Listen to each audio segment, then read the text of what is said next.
Hello everyone, my name is Garrard Coffey. I'm the Ag and Natural Resource Agent for the University of Kentucky in Rockcastle County. Today we're going to switch gears a little bit and we're going to talk about outdoor cooking. So I've got my setup here. I'm going to talk a little bit about my setup that I have here in my backyard. We're going to talk about that some, and then we'll also talk about maybe when we go out to camp and that kind of stuff as well. Later on, we're going to be joined by Martha Yount, a nutrition educational specialist from the University of Kentucky, and she's going to talk about some recipes and some food safety. So right now, I'm standing here. I'm going to talk a little bit about everything I've got. I've got my wood laid out here. I've got my fire going.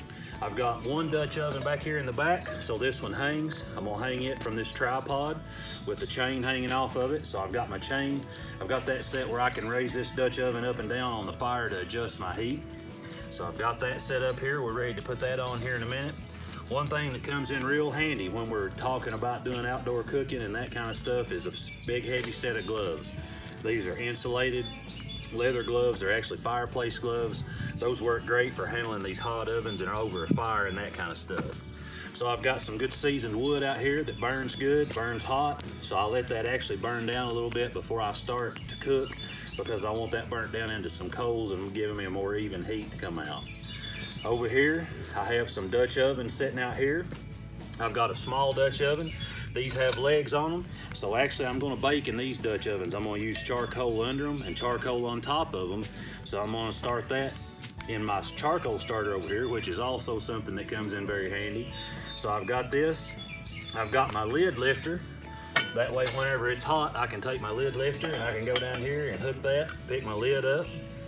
So I've got a smaller Dutch oven and a bigger Dutch oven. Depends on what I'm cooking and how I'm cooking it and what we're trying to accomplish with that.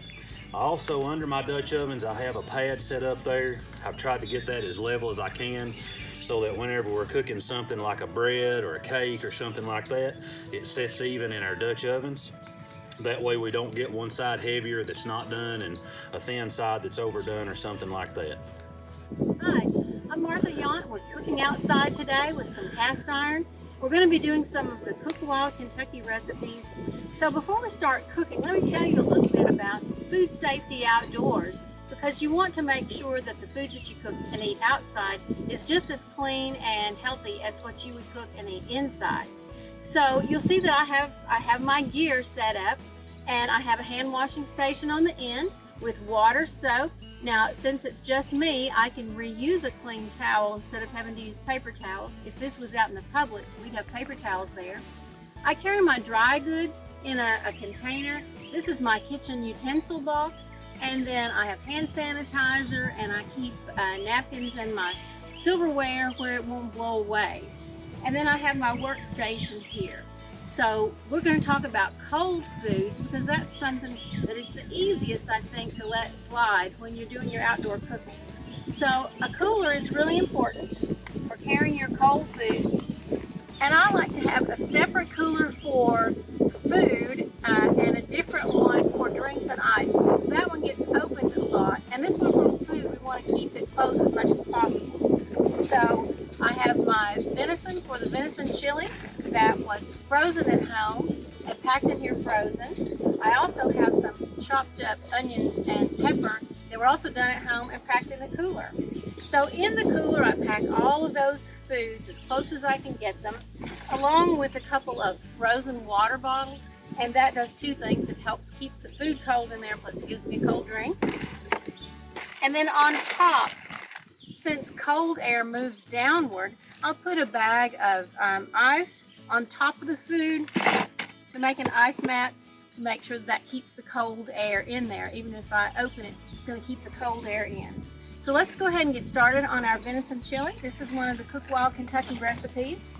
And this is some pre-cooked venison, but that's only because I thawed out a 2-pound package and I only needed 1 pound. So I went ahead and cooked the other pound, and I have that. I put it in the freezer, have it ready to go. We're going to add our chopped up onions and bell peppers.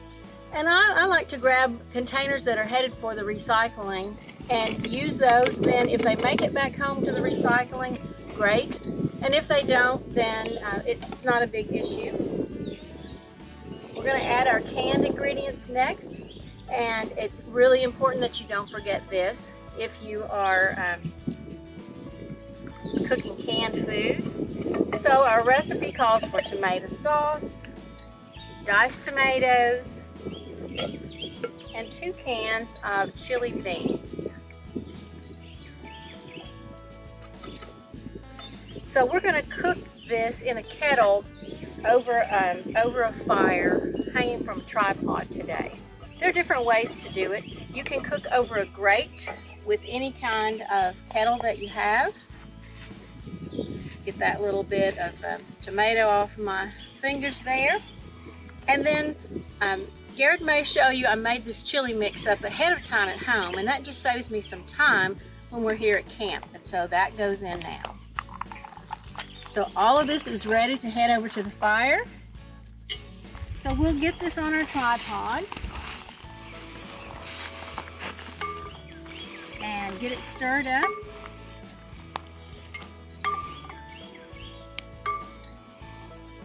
I've got to wait and let the smoke get away.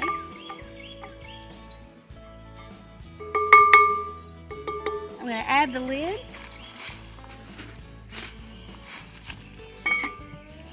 And we're going to let that cook for about 30 minutes. Now I'll come back and stir and check on it. Well, we're ready to get that cornbread going to go with our chili. So what I've done is we started some charcoal. I use just an old bucket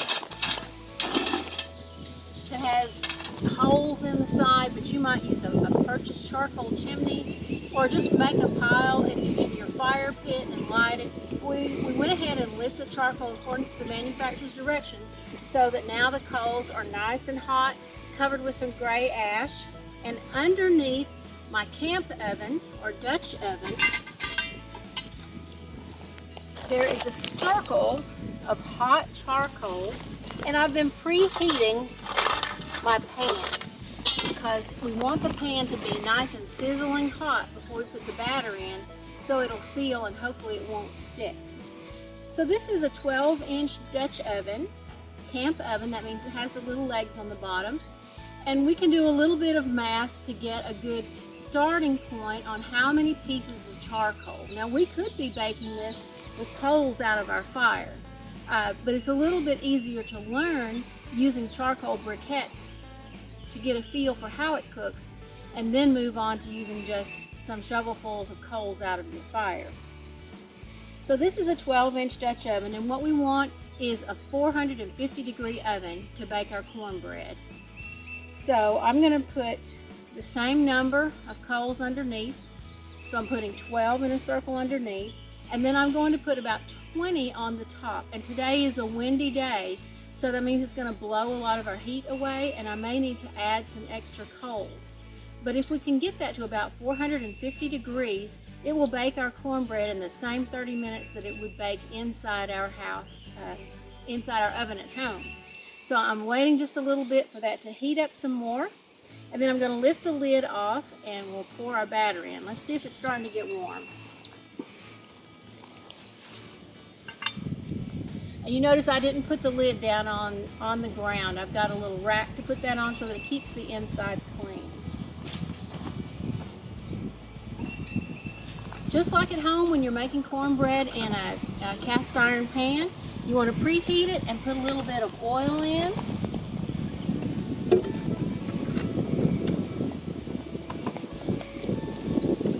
And we'll tilt the pan and try to spread that out all over the bottom.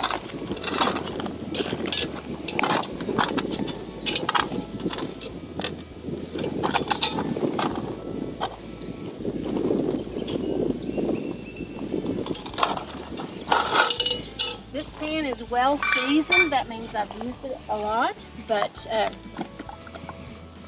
still we want to get that oil in there. So this is my cornbread batter. I'm going to go ahead and mix that up at home and put this in the cooler to travel with it, and so I can just pour this straight in the pan.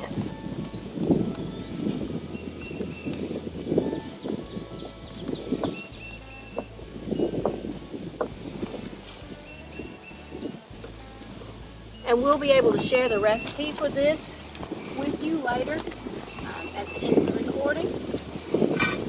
Now I'll tell you, it did not sizzle, so that tells me that it's probably going to stick a little bit.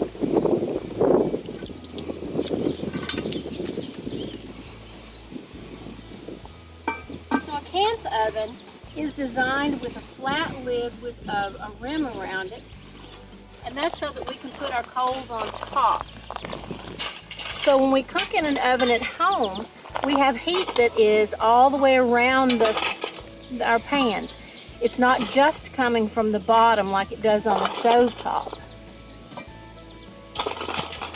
And I put the bottom coals in a circle because if we put one in the middle, we would end up burning the middle of our cornbread, which we don't want. But on the top, we want these coals arranged evenly so that we've got nice even heat all over the top. So I told you I was going to start out with thinking about 20. Let's see how many we have.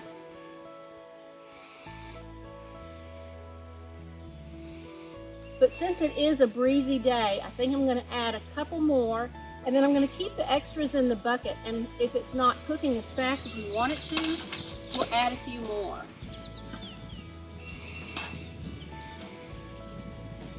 Now I don't want to open the lid and check that very often because that lets my heat out. So I'll probably check my watch or set a timer. Since I expect this to be done in 30 minutes, I'm going to check it in 15 minutes and see how it's doing. If it's not baking quite fast enough, then I'll add a few more coals. And if it's baking a little too fast, I'll take some off. So we'll come back in 15 minutes and let you see how it looks. Whenever we're cooking, one thing that I do want to say is when I start off with my lid perpendicular to the way my handle goes. The reason that I do that is because about every 5 to 10 minutes, depending on what I'm cooking in here, I'm going to rotate this a quarter of a turn. All right, so I'm going to pick this up and I'm going to rotate this around a quarter of a turn. I'm going to set that back down, and then I'm going to take my lid and I'm going to rotate it the opposite direction 1/4 of a turn. So what this does is if we've got one spot that's a little bit hot, somewhere that's a little too hot, and somewhere that's a little cool, that spaces it out and it helps it to cook more even when we're cooking. Okay, we're going to check, and I'm just going to open it very quickly so we can get a quick little look inside and close it back. Okay, so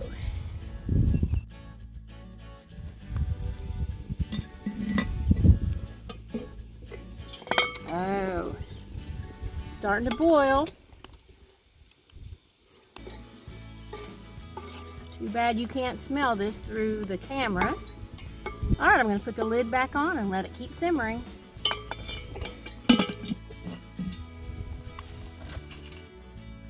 Thanks for watching our video today. If you would like any further information on the recipes or setup or outdoor cooking, please contact myself or Martha Yount at the contact information on your screen.